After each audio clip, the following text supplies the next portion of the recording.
Vamos a ver. Todas las clases van a estar grabadas y van a estar disponibles para todos. Todavía estamos ahí armando y descargando, esto es minuto a minuto, así que va a estar todo disponible, todo el material, no se preocupen. Gracias por todas las consultas, hay gente que le recopó y que no puede participar, va a estar todo disponible.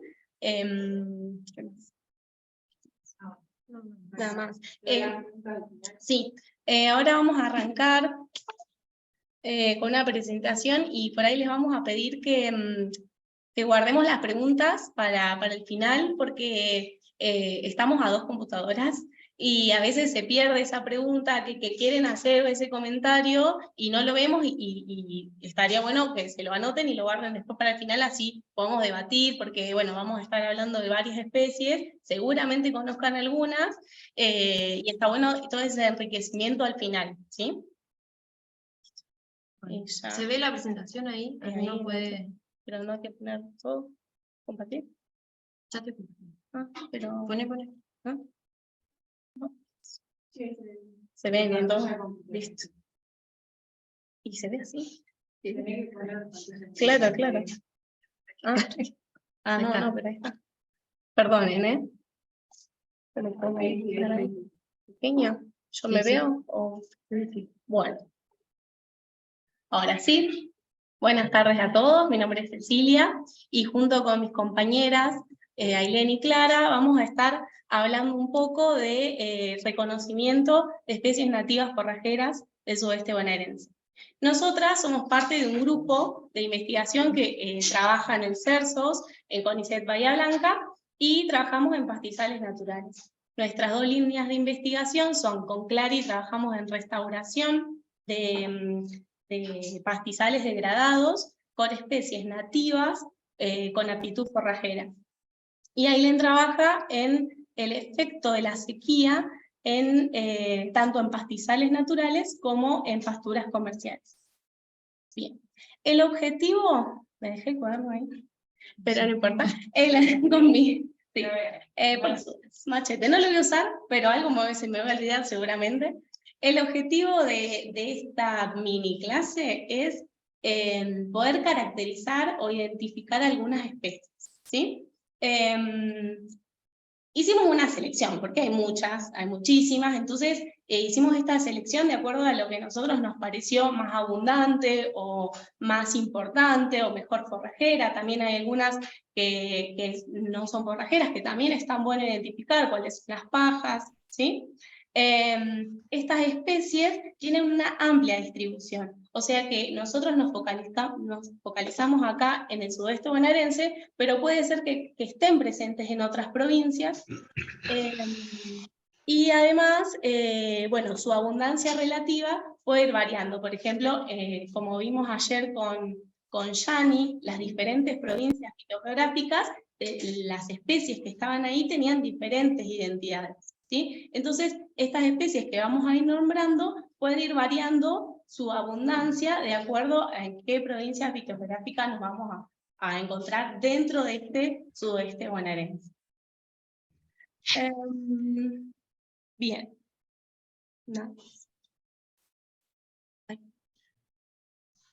Bueno, nuestras diapositivas, para que se den una idea de cómo vamos a ir presentando las diferentes especies, van a estar en la parte superior, con nombre más grande, el nombre común, como las conocemos habitualmente. Puede ser que las conozcan por ejemplo, ¿sí? El nombre común puede ir cambiando de acuerdo a la zona, a la región.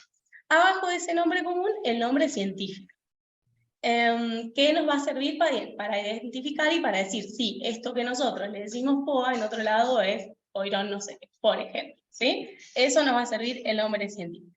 En la parte superior a la derecha vamos a tener 2 recuadros. Uno que nos va a estar hablando sobre el ciclo de la planta, ¿sí? Si es invernal o si es estival, y abajo nos va a estar hablando el recuadro de la calidad forrajera de esa planta.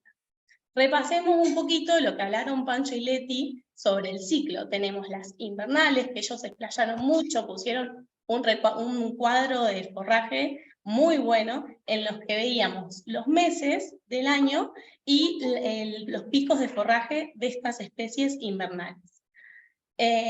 Las invernales, entre paréntesis pusimos O y P, porque la producción de forraje o el aprovechamiento forrajero se da en otoño, en invierno y en primavera. ¿Se acuerdan los picos de forraje que ellos mostraban? Eran en otoño y en primavera porque había más lluvia, pero en invierno seguía habiendo producción de forraje.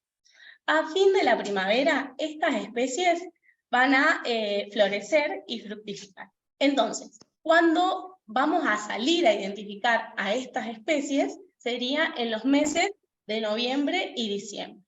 ¿Por qué? Porque nos es mucho más fácil identificarla en la parte reproductiva, porque en la parte vegetativa son todos pastos. Podemos tener un indicio de, bueno, este puede ser mejor, pero la realidad es que vamos a tener una identificación más correcta con la parte reproductiva. ¿Sí? Bien. Eso por un lado.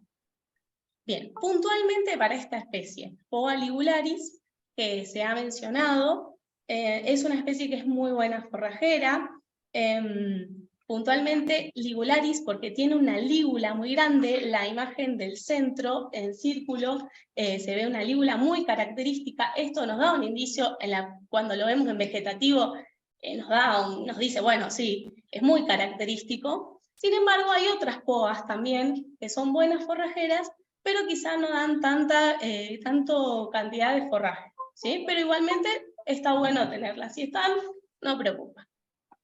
Bien. Ahora, veamos la parte reproductiva. Cuando comienza la floración, las vemos en la imagen de la derecha, podemos ver, bueno, no sé si podemos ver, porque la luz está medio rarí, pero se ven como un poco, verdecitas, un poco más marroncitas claras, pero luego, finalizando su madurez, las vemos un aspecto blanquecino, es algodonosa, muy algodonosa como lanuda, y tiene semillas muy chiquitas y muchas semillas. Algo particular de esta planta es que es una especie dioica, es decir, tenemos plantas macho, plantas hembra. Sí se hacen un poquito al ojo, porque al principio son todas iguales, pero cuando van afinando el ojo, que seguramente hay algunos que ya lo tienen, las plantas hembra, las plantas hembra tienen inflorescencia más gordita, y los machos es un poquito más flaquita, un poco con menos espeluchado. Bien, vamos a seguir con la siguiente especie, que es cegadilla criolla, seguramente la conocen, es Bromus catharticus. Esta especie es muy buena forrajera, es una especie bianual. Una particularidad es que es una especie cultivada, se comercializa, ¿sí? Ha sido domesticada y se puede encontrar en semilleras. Si vemos en la parte vegetativa, tiene una vaina pilosa y una hoja ancha. Sí. Sí, porque Igualmente, después cuando le mandemos la diapo, le pueden hacer todo el zoom que quieran. La mayoría está en buena calidad. Disculpen. Ay, sí, botellita. Ay, estoy como Yanni, perdón. Bueno. Bien. Pausa. Ay, perdón, sí, pausa. Todos tomamos agua. Bueno. La característica de la inflorescencia es que es una panoja laxa. Ahora sí. Es una panoja laxa, disculpen a todos, con espiguillas plurifloras, ¿sí? Y podemos ver en la imagen de la derecha que cuando está más verde, tiene un verde muy característico, muy típico. Y a medida que va madurando, va perdiendo ese verde, se va amarronando, la espiguilla se va abriendo y va soltando a las semillas van cayendo. Bien. Ahora seguimos. Si quiere seguir o no. ¿No quiere seguir? Lo mucho. No, No, esta la manejo yo. ay, ay, perdonen. Que no sigue. Ahí está. Ahora sí. Bueno, y ahora sí entramos en el mundo de las flechillas que ayer fueron mencionadas muchas veces y que a veces a estos pastizales se les llaman flechillares también. Estas flechillas son características, tienen diferentes estructuras que nos van a servir para identificarlas. Primero tenemos la arista. O sea, tenemos a la semilla y tenemos la cola de la semilla, que es la arista, que puede variar en tamaño, en formita, en color. Esa sería esta parte de ahí que está muy bien marcando mi compañera en la parte de presencia. Después tenemos el antopodio, que es lo que vemos como la punta de la flecha, que es lo que nos pincha. No sé si alguna vez agarraron muchas flechillas, nosotras salimos a colectar manualmente y, bueno, cuando tenemos una bolsa de flechillas tenemos que sacar algunas pinchas. Eso, el antopodio es el encargado de pinchar a las becarias. Pero además facilita el enganche, entonces se nos enganchan en los pantalones, la ropa, se engancha a los animales, se engancha a la camioneta, sirve, digamos, para enganchar. Y si vemos la imagen que está a la derecha, claramente no es nuestra, es muy robada, podemos observar una estructura muy característica que son las glumas. Las glumas acompañan a la semilla de la flechilla. Entonces, esa semilla va a permanecer adherida a esas glumas mientras va madurando. Cuando ya está en el punto de dispersión, eso se desprende y cae al suelo. La semilla se desprende y cae al suelo y deja las glumas. Entonces, nosotras que salimos a colectar, cuando vamos a ver si están ya en el punto de colecta, hacemos este gesto con la mano, ¿sí? De acompañar a la inflorescencia con la mano sin hacer mucho tironeo. Entonces, si nosotros hacemos así y no salen, es porque están verdes todavía, no tenemos que cosechar. Si hacemos así y salen bien, es porque están en el punto justo de esta dispersión. Y por ahí nos colgamos y vamos una semana después. Ah, la miércoles. No me gusta escuchar mi voz. Vamos una semana después y ya están solo las glumas. O sea, es muy característico esto, ¿sí? Y estas glumas también pueden cambiar de color de acuerdo a la especie. Bien. Esta sí es una foto nuestra. Ya vamos a ir incursionando en mejores fotos. Bien, estas son las, nosotros vamos a estar hablando de 4 tipos de flechillas que podemos encontrar acá, obviamente hay más, pero en esta región son las más abundantes, las más conocidas, y acá donde estoy señalando con la flecha roja, es una característica de las aristas, que es que mientras están húmedas, están rectas. Pero cuando se van secando, se empiezan a plegar y enroscar hasta en la semilla, en la segunda semilla de arriba para abajo, está a 90 grados totalmente, ¿sí? Esto facilita que cuando la semilla cae al suelo, se vaya enterrando. Y podemos ver muchas veces que está la semilla bien enterrada y la arista que sale así del suelo, ¿sí? Esta es una característica. Bien. Y podemos diferenciar, o vamos a intentar diferenciar estas 4 especies por el tamaño. Vieron que hay más grandes, semillas más grandes, aristas más largas, el color de las semillas, y también un poco la forma de la mata y el tamaño de la mata. Bien. Entramos en el mundo de la flechilla negra, que está muy mencionado, que es Piptochetium napofense. Está muy estudiado en La Pampa, así que la semana que viene, cuando vengan los que trabajan un poco en esto, le van a poder contar quizá un poco más también. Esta especie tiene hojas finas en la parte vegetativa, para reconocer de la parte vegetativa. La mata no es muy grande, es más bien pequeña, no tiene tanto forraje. Y bueno, en la foto lo vemos muy claro porque se llama flechilla negra, ¿sí? Es oscura, marrón oscuro o negro, con un antopodio dorado. Acá no se aprecia, pero bueno, cuando por ahí si vemos las semillas, los que están presencial, nosotros tenemos semillas para poder ver estas características. Los que están virtual vamos a hacer todo lo posible para explicarlo detalladamente. Ese antopodio es dorado, ¿sí?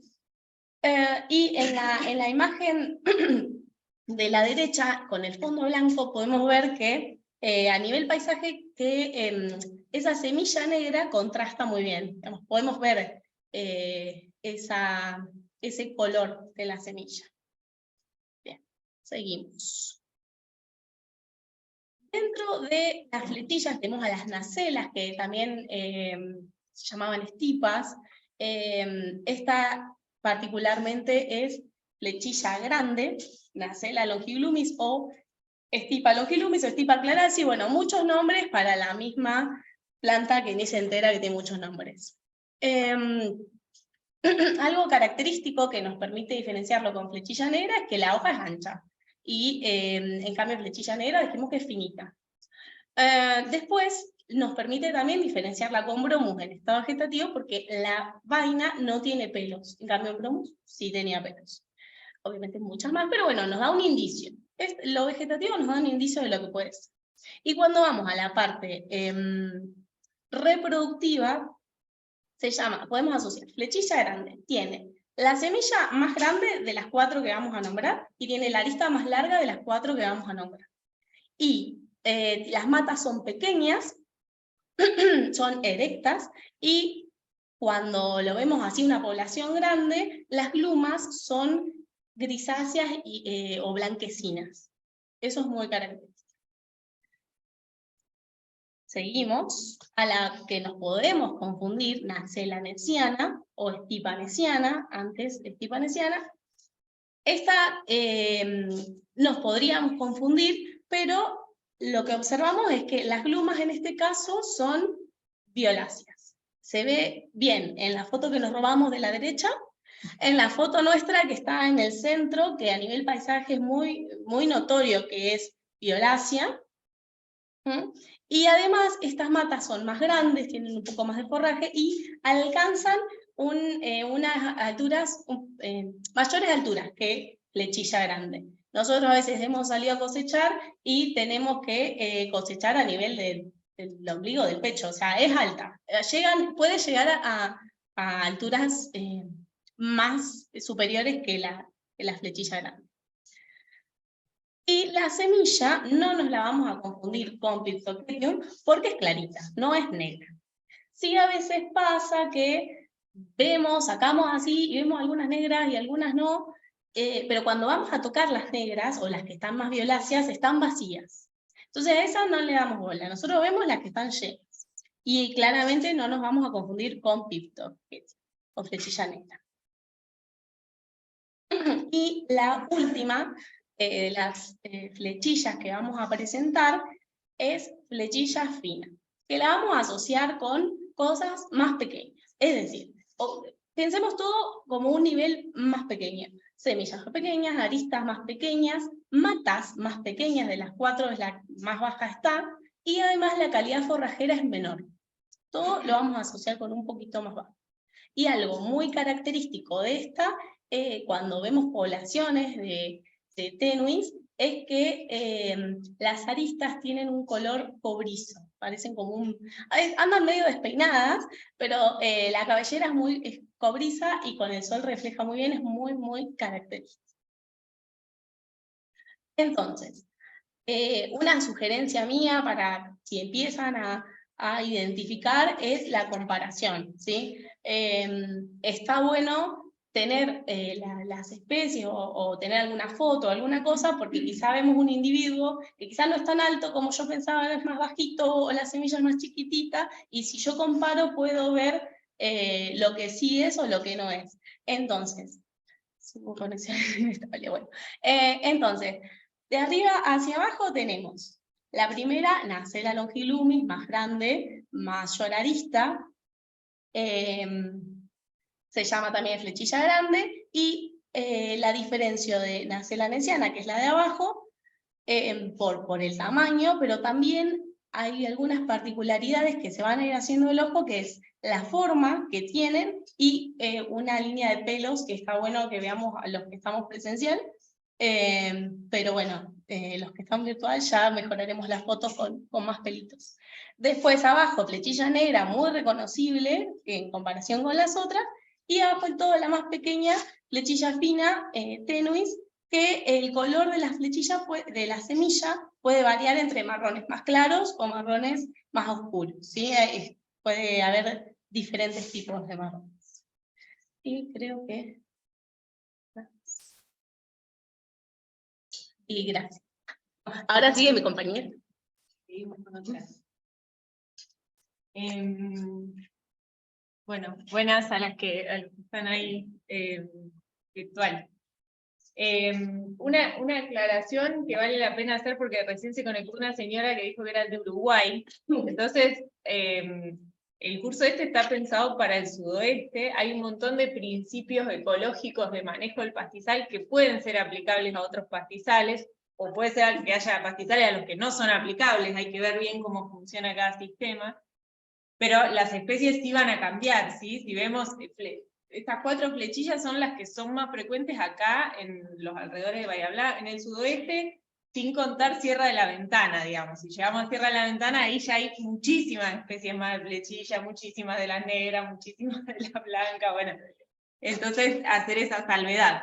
Te spoileé un poco, pero para tratar de, como vimos que había gente inscribiéndose de otros lugares, lo que hicimos para tratar de dar una mano en la identificación es armar una carpeta con un montón de guías de forrajeras nativas que están disponibles en internet, en PDF, y les vamos a pasar el link, cosa que cada uno pueda hacer reconocimiento en su zona y aprender las más comunes en su zona. Bueno, yo les voy a contar de algunas forrajeras estivales. Esta le pusimos estival entre signos de pregunta porque en realidad tiene una fenología intermedia, o sea, Ceci les decía que las invernales, estas OIP, crecen durante el otoño, frenan durante el invierno, y después arrancan de nuevo en la primavera y ahí florecen en noviembre, fin de octubre, noviembre, diciembre. Este, que se llama Sorghastrum pellitum, florece también en noviembre, diciembre. Para Navidad ya se cayó todo. Si no fuimos a buscar semilla para ese momento, ya está pasado. Y como su nombre le indica ahí, pasto de vaca, bastante elocuente el nombre común, es muy buena forrajera. Y como su nombre científico lo indica, porque los nombres científicos a veces son muy difíciles, pero a veces son útiles también para ver qué quiere decir, tiene muchísimos pelos en las hojas. Muchísimos. De hecho, la planta se ve como grisecita y es por esa pilosidad que tiene. Y también la inflorescencia es súper peludita. Si ven la inflorescencia allá, ahí hay dos varas. Una que tiene unas partes amarillas, que son las anteras, y la de al lado, que está como más madura, que ya está como abierta, y ahí se ven también los pelitos. Y esta es una especie que era muy abundante, sobre todo en comunidades, en suelos arenosos, una planta que crece bien en suelos arenosos y también en roquedales. Y ahora la verdad es que se la encuentra bastante poco, y en general cuando la vemos hay que saber reconocer la vegetativa porque está súper pastoreada, pero en general cuando hay una mata hay muchas, o como vemos manchones de un montón de individuos, como se ve ahí en la foto, porque tienden a formar comunidades donde hay muchas juntas, como que a tener cierta dominancia. Siguiente, bueno, como buena planta, Samófila tiene bastante resistencia a la sequía. De hecho, algunas de las poblaciones de las que nosotras juntamos semillas para hacer nuestros ensayos, están en suelos de tosca que no tienen nada de profundidad, suelos muy, muy poco profundos, que por lo tanto pueden retener poquitita agua, ¿no? Bueno, yo, claro, que encima que tenés que pasar todo. Bueno. Esta es una especie que en esta zona es súper común, el papoforo. En realidad son 2 especies por lo menos acá. Una tiene una mata un poquito más grande que la otra, pero son bastante parecidas. La particularidad que tiene es que tiene esa inflorescencia que es un único eje y las semillas todas como pegaditas. Y la semilla se llama papoforo porque, a ver acá, papoforo lleva papus. El papus es ese penachito que tienen atrás las semillas de las compuertas. Es la familia esta de las margaritas. No es una margarita, pero la semilla, que es esa de ahí, ¿verdad? Ahí, perdón, los de la computadora. Se parece bastante, tiene como la semillita delante y una estructura que parece un papus, pero no lo es. Si uno sabe un poco de botánica y se encuentra esa semilla sola, parece un poco que no es una semilla de gramínea, pero bueno, en realidad sí lo es. Y esta especie, a diferencia de la anterior yo les decía que si para Navidad, que florece a fin de noviembre, diciembre, y para Navidad ya se cayó todo, ¿no? Eso la fenología puede variar un poquitito según si uno está más al norte o más al sur. Pero entonces, fines de noviembre a Navidad es como 20 días, un mes a lo sumo, ¿no?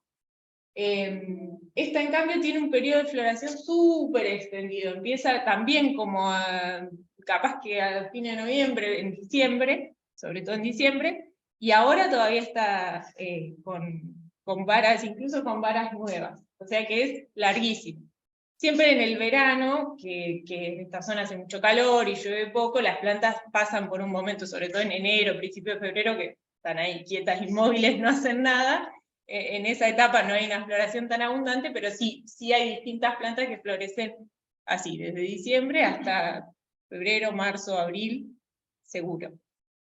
Y por la forma, probablemente por la forma que tiene la semilla, es una especie que se dispersa bastante, incluso es acá, y otros papoforos que son especies de más al norte, son malezas importantes de cultivos. Por ejemplo, se meten en los cultivos de trigo, en el norte en la soja también, incluso hay algunos resistentes, y eso nos indica que es una planta muy pionera, o sea, que puede crecer, como son los cultivos de trigo o de soja, el suelo pelado, básicamente, y la planta cultivada, ¿no? Entonces, el hecho de que esta especie crezca en esa condición, a pesar de ser una especie perenne, que en realidad son de crecimiento en general más lento, nos indica que es una especie muy pionera, muy resistente a un ambiente así, como inicial, sí, como muy inicial en la sucesión. Bueno, estas también son por lo menos dos acá, pero también es un género que tiene, hay otras especies de más al norte en la provincia. Le dicen penacho blanco, bastante elocuente el nombre, o cola de liebre, está lleno en esta zona en este momento. Si miran en las banquinas cuando salgan, si salen por Cabrera, incluso en los bulevares de las avenidas, es súper abundante esta planta. Es buena forrajera también. Tiene muchas varas florales y varas florales muy altas, entonces cuando se pasa, obviamente no es buena forrajera porque ahí sí baja muchísimo la digestibilidad de eso, y a veces uno encuentra en el campo matas con viejas, digamos, con varas viejas que no fueron pastoreadas, pero porque bueno, se pasó, digamos, eso. Las especies de este género tienen ese anillito ahí en los nudos, ese anillito de pelos que se ve de lejos, de muy lejos, porque es un anillito bien marcado que se ve bien blanco. Y en esta zona hay estas dos especies que no importa mucho distinguirlas, porque en definitiva son dos buenas forrajeras, pero van a ver que hay unas mucho más altas que las otras. La de allá a la derecha de ustedes es mucho más alta, y esta de acá es bastante más bajita. Lo vamos a ver también cuando hagamos la salida. Y la diferencia se ve mucho, sobre todo cuando la inflorescencia se empieza a madurar. Si ven, hay una inflorescencia que es bastante más blanca que la otra. Eso no es como por la foto, se ve realmente más blanco en el campo, y la otra se ve como un blanco así más sucio. Y además, cuando se va cayendo, por cómo tiene, volvemos a la anterior, ven que esta de acá parece como 3 deditos, tiene como 3 deditos o 4, y la otra no, tiene como un eje principal con unas ramificaciones cortitas. Entonces eso cuando se va madurando se ve distinto, y se cae distinto. Las espiguillas se van cayendo y van dejando como un eje medio peludo en el caso de la derecha, y esta otra queda solamente la base de esos 3 deditos, que es el eje, que es un eje cortito que tiene. Entonces, cuando uno va y mira la banquina, estas de acá de la izquierda se ven como puntitos de luz, como puntitos blancos, y la otra se ve un poco más feucha, se ve como un eje así como medio despeluchado. Pero bueno, en definitiva son 2 otrocloas que las 2 son forrajeras, una con un desarrollo un poco más importante que la otra. Y en Sierra de la Ventana, para los que son de zona serrana, hay un andropón que es igual a este, de hecho, otra vez me lo confundí, pero no tiene los nuditos peludos. Bueno, y esta es otra que estas son, ni siquiera 2, son varias especies de Setaria.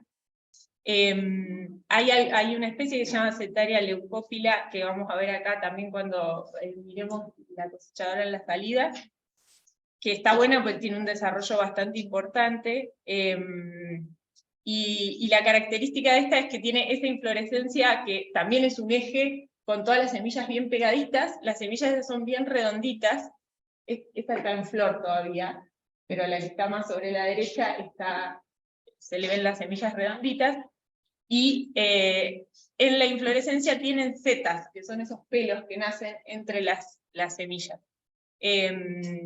Todas las setarias tienen, casi todas, tienen eso. Hay algunas setarias anuales, hay algunas que son perennes, hay algunas chiquititas, la del medio, por ejemplo, es de Setaria parviflora, que es una mata mucho más chiquita. Bueno, es un poco más difícil de identificar, y en este caso no son todas igual de buenas, porque como decían ayer los chicos, no nos da lo mismo tener especies anuales que perennes, preferimos tener especies perennes. Y la Setaria tiene un par de especies perennes acá, pero también alguna anual, así que ahí hay que afilar un poco más el ojo en la identificación. En principio uno, si está un poco canchero, puede distinguir una especie perenne por el tamaño de la corona, ¿no? Se hacen como unas matas más gordas que las otras no tanto, porque no tienen tanto tiempo de crecer de un año al otro. Comentario antes de pasarte la batuta, es que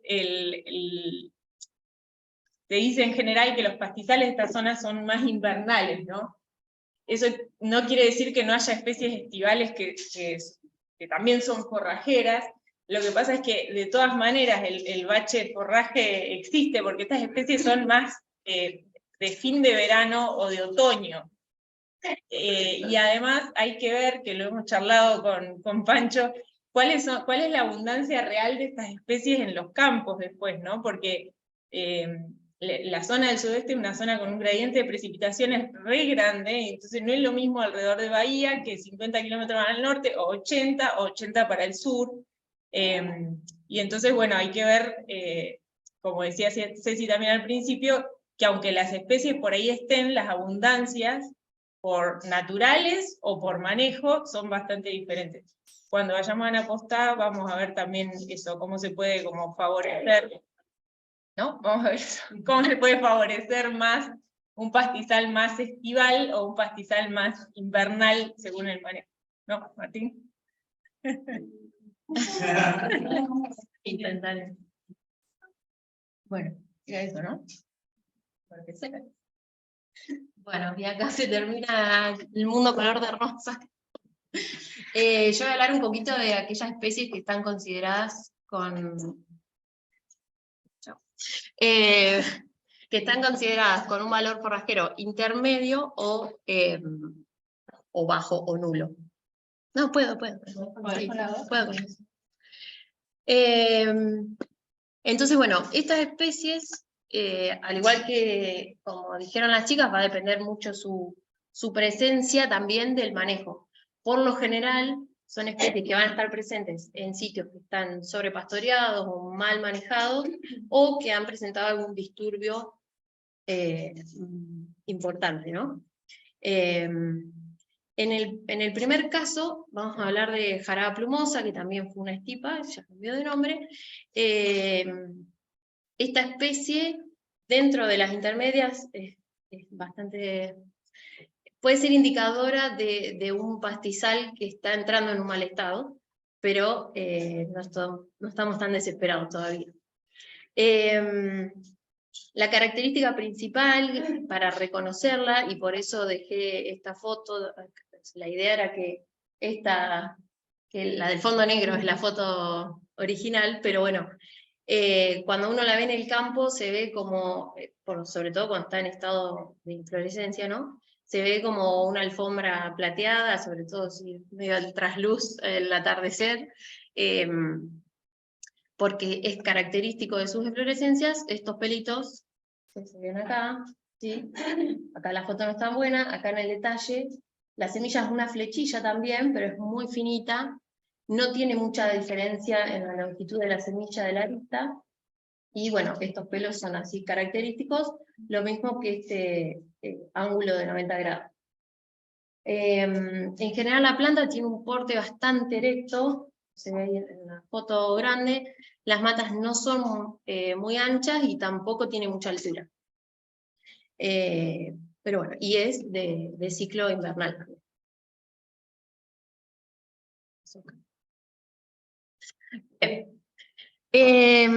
Arístida también es un género, no lo encontramos si tenía un nombre común distinto, es un género que tiene varias especies en Argentina, hay también especies perennes, especies anuales, en esta zona por lo menos encontramos 2 arístidas, y acá ya estamos hablando de una calidad un poquito peor todavía, porque esta es una especie que puede ser consumida, pero durante estadios muy breves, cuando la planta todavía no entró en estado reproductivo. Como se ve, las matas son así bien globosas. Acá no sé si se aprecia bien los colores, pero una de las especies tiene un color rosado que se lo dan las inflorescencias, mientras que la otra tiene un color más verdoso o blancuzco, y es eso, se ven así, como dijo Clary, como unas pelotitas en el medio del campo, porque son matas bien compactas, digamos. Y la característica principal de Arístida para reconocerla es que, acá ahí se ve una semillita, señalada con la flecha roja, los de la compu les digo, acá, y a partir de ahí salen 3 aristas, las intentamos reproducir, pero es difícil sacarle foto. Entonces esa es la característica diagnóstica más fácil para reconocer. Saco una semilla y si tiene 3 aristas, alguna aristida va a ser. Bien. Y pasamos a el mundo de las pajas o no forrajeras. Cuando nosotros decimos que una planta es no forrajera, puede ser por varios motivos. Puede ser que tenga alguna estructura como espinas que impida que un animal se la pueda comer. Puede ser que tenga sustancias tóxicas en sus células y que entonces cause intoxicaciones para el ganado. O puede ser que tenga alguna sustancia que le deje un sabor que no sea apetecible para los animales. En ese caso hablamos de especies no palatables o poco palatables.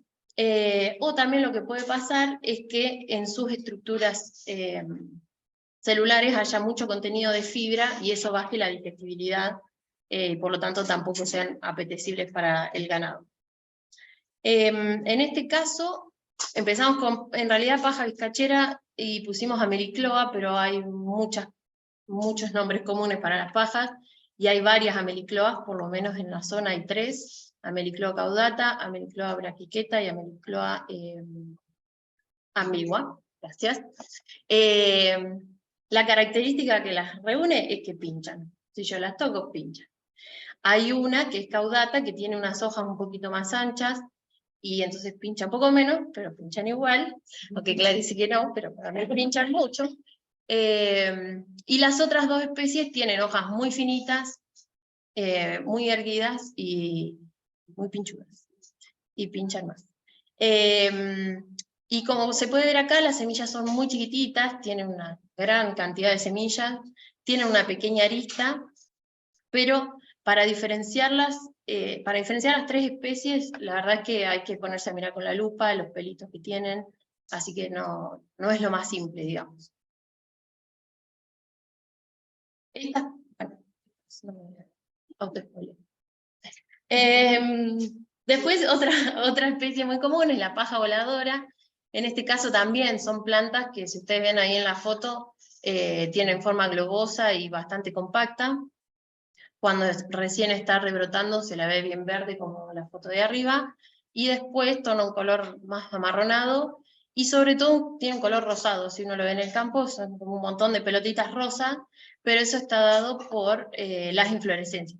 Este tipo de inflorescencias son bien laxas, bien abiertas, las semillas son muy chiquititas, y lo que tiene de diagnóstico también esto es que esas inflorescencias se rompen con facilidad. Entonces en zonas como la nuestra, que el viento es tremendo, se van a amontonar en los alambrados, ¿sí? Entonces cuando vean así todos los alambrados llenos de pasto, son las inflorescencias de la paja voladora. También es invernal, un poco.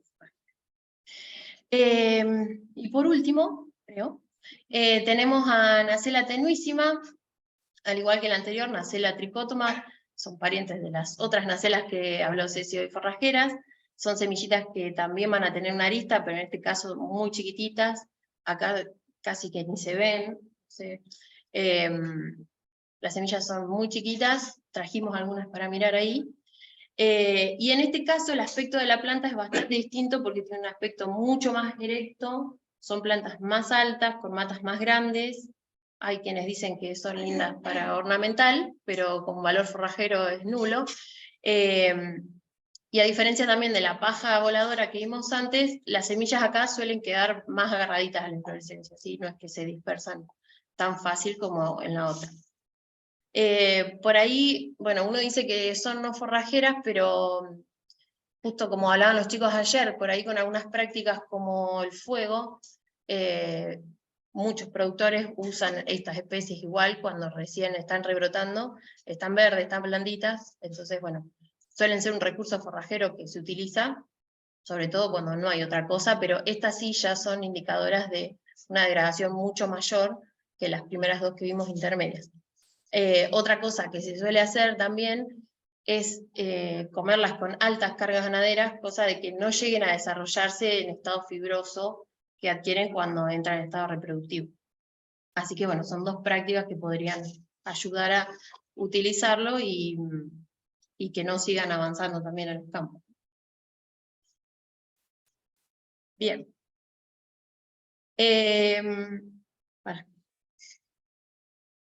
Acá, como bien dijo Clary hoy, les pusimos algunas guías de las que nosotros usamos para salir al campo. Las van a tener ahí disponibles en el Drive. Si ustedes miran con atención, tenemos algunas guías de La Pampa, tenemos guías de La Pampa deprimida, que es otra zona, alguna de Corrientes, del Chaco, y de la Patagonia también. Como decía Ceci, estas especies se van repitiendo en las distintas zonas fitogeográficas. Entonces, bueno, nos agarramos de todo lo posible para poder determinarlas en el campo, y bien como decía hoy Ceci, como veníamos hablando con Clary, lo fundamental para poder reconocerlas es salir. Noviembre y marzo, salir al campo, a cualquier lado en realidad, porque si uno afila el ojo, están en las banquinas, están en las plazas, están en los bordes de las vías del tren, en agronomía, acá. Solo hay que salir.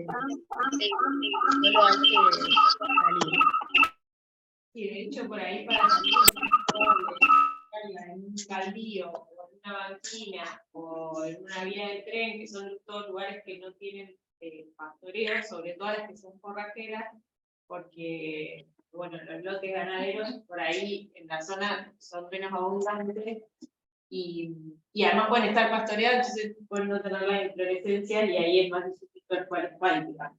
O sea que ni siquiera hay que ser muy... No hay que ir. Sí, irse preparado, sobre todo las de, si van a salir fines de noviembre, diciembre, buenas zapatillas, polainas, porque pinchan y bastante. Y después le pusimos también ahí un grupito de Facebook que hay, bueno, ahora en Instagram también hay un montón de gente de ONGs o aficionados o profesionales que son apasionados de las plantas nativas, entonces ustedes por ahí pueden mandar una foto y consultar a ver de qué especie se trata si tienen la inquietud. Sí, perdón. Ese grupo en particular tiene un montón de botánicos que son crack y que uno sube la foto, es un grupo súper abierto, hay mucha gente, y uno sube la foto y la verdad que en bastante poco tiempo te contestan. Si uno espera que lo ayuden a identificar un pasto, si está solo la hojita, digamos, solo el pastito vegetativo, es muy imposible, hay que tratar de subir una foto de la esencia, pero cosa que es una herramienta, digamos, cuando uno recién está arrancando, una herramienta fácil, bastante rápida, si no hay alguien a quien preguntarle, digamos, más allá de la guía. Bien. Y creo que estamos. Creo que no había una sola pregunta No sé en el chat de que a ver si eran perennes. No lo dije. No lo dije. Son todas perennes. Bromu, que por ahí, bueno, también perenne, pero de vida más corta. Por ahí ahora cortamos la grabación y miramos un poco lo que hay acá. Sí, no sé si no tienen más preguntas, en 10-15 minutos volvemos acá. Y cuarto. Sí, ya lo acabo de decir. 6:15 volvemos y nos conectamos.